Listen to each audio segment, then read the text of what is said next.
get started. Hi and welcome to my house's office. I don't know where else to do this. So this is part one of possibly many other videos where I give you a gist of my mission experience. There's a summary of my mission emails. So this one's my first one. It's only 4 short paragraphs, so there's not much to cover.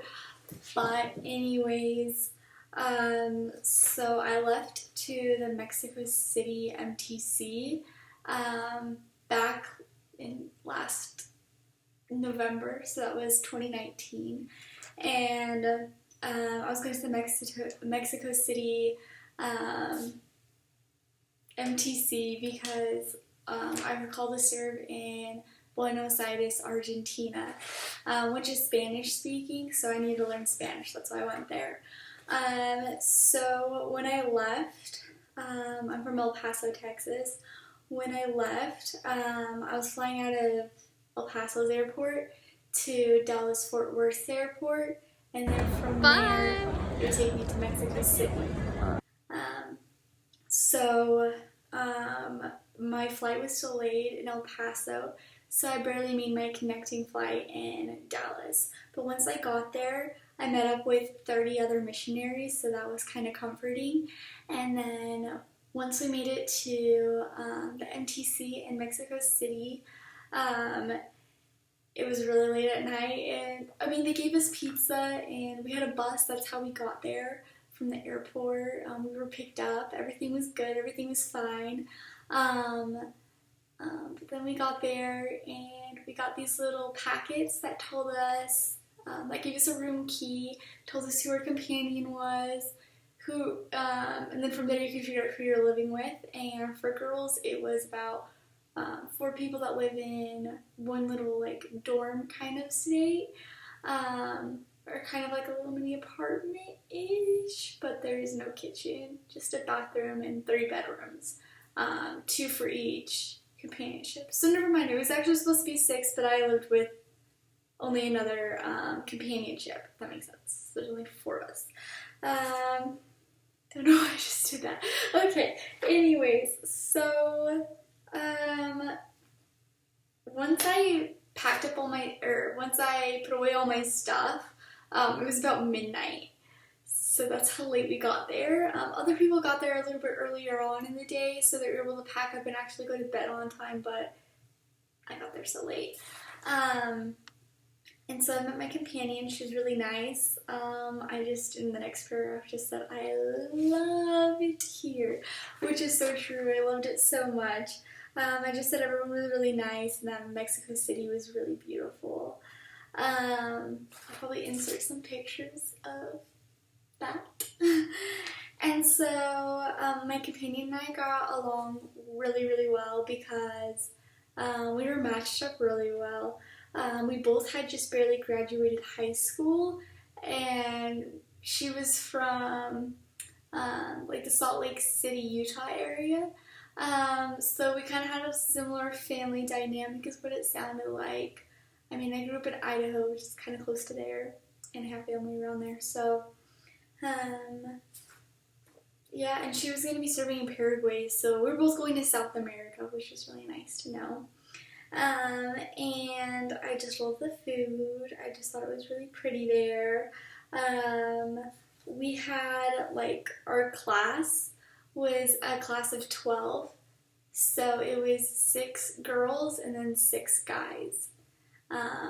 So 6 hermanas, 6 elders. I loved that's what we call our district because that's what it's called, and I loved them so much, and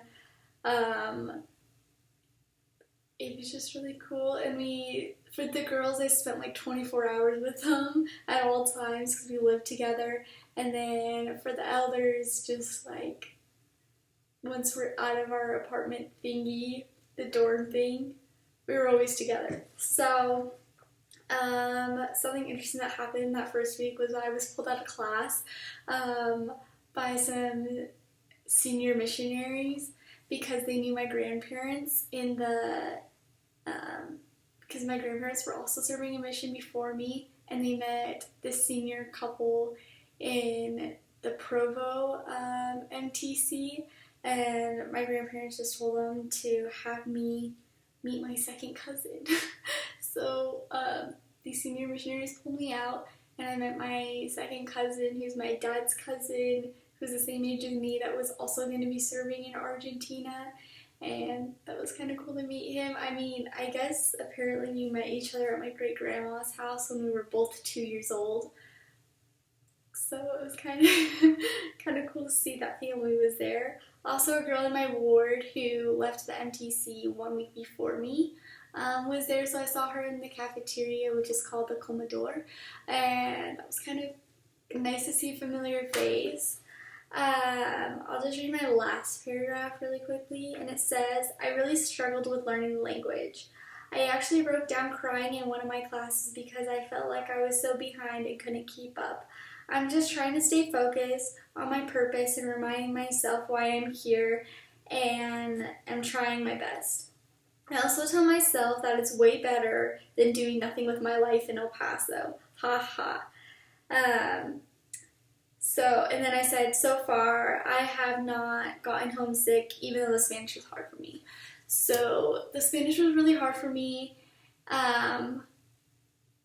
Just learning languages is harder for me, I guess. So, but my purpose for being there was very strong, so kept with it. And then, what did I say? I had like a key phrase that said, I just kept on reminding myself, it's better than doing nothing with my life in El Paso, because before this, all my friends like left either on missions or to college, or they were just gone. So I just kept on reminding myself what I would be doing in El Paso would not be as cool. So I just try to keep that positive focus that anything's better than doing nothing with my life in El Paso. So that's a little short story about my first week there in the MTC. Hope you guys enjoyed. I hope I actually continue with this and share more videos like this where I explain the other parts. Bye!